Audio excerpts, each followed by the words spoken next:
Assalamu alaikum, c'est votre docteur Ramadan, docteur Mohamed Lemine. J'ai retraité là-bas, j'ai sorti là-bas, je retraite. Il y a quelqu'un en ligne. Bismillah.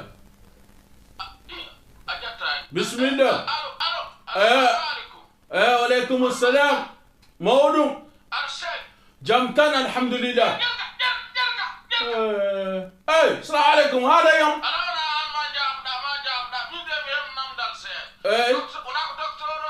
Kayum kay, ko kam kay. Mohamed Lemine kay. Hada nam darma. Onon jas. Jas shinu. Hey. Aywa. Error ma kodum.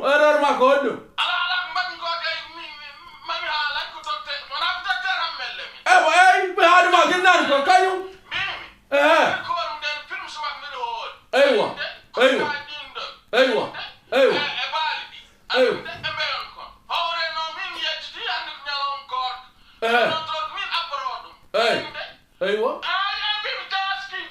Ay, hada yam wap jas. Ko bata jas. Hada yam mino. Angudi lora. Kurka jashinu. Hada yam mino kadamay. Aywa.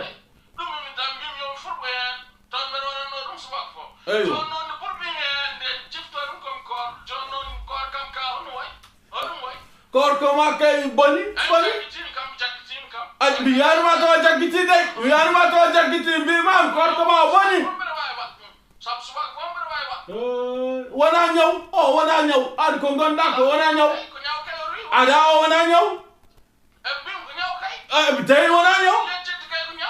wana ñew.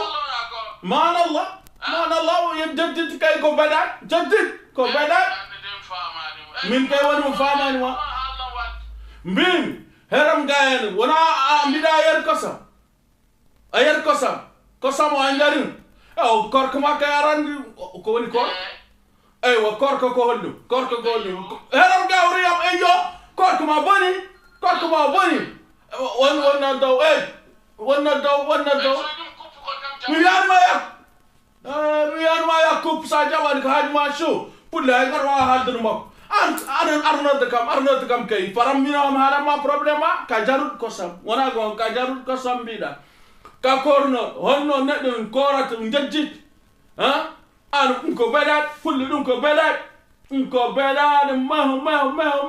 gonda anani de tasma had saim shidor bilben ko matta kusam ko hajama korka ma bani min wima min docteur Ahmed Lemine alima an ko gonda ko wana ñaw ko banda yagal min mi soxla ko ñaw mi explique taw ko ñaw ndar korka neɗɗo son sellani mi haalamu wonno mbaɗata o safrat so tawi gondi koye mejibine so stuma walla o gondi mana koye guite makko ne muusa anani dey walla ɗamgal makko walla hanak makko walla koyngal walla jungal walla ko dabreedo walla o jibini ɓangal ko keccel fof mbeɗa wawi haalunuma probléme aji agar taw ko oɗo kay probléme kay mino kay mbiɗa anduma kay mi kalima taw ko bandiyagal ka jarut ko samma taw ka belluɗ anani dey korko ma o boni ñaro ma o boni lewru ma fo a bonni min karama gonga a jarama assalamu aleykum ha banda garo inchallah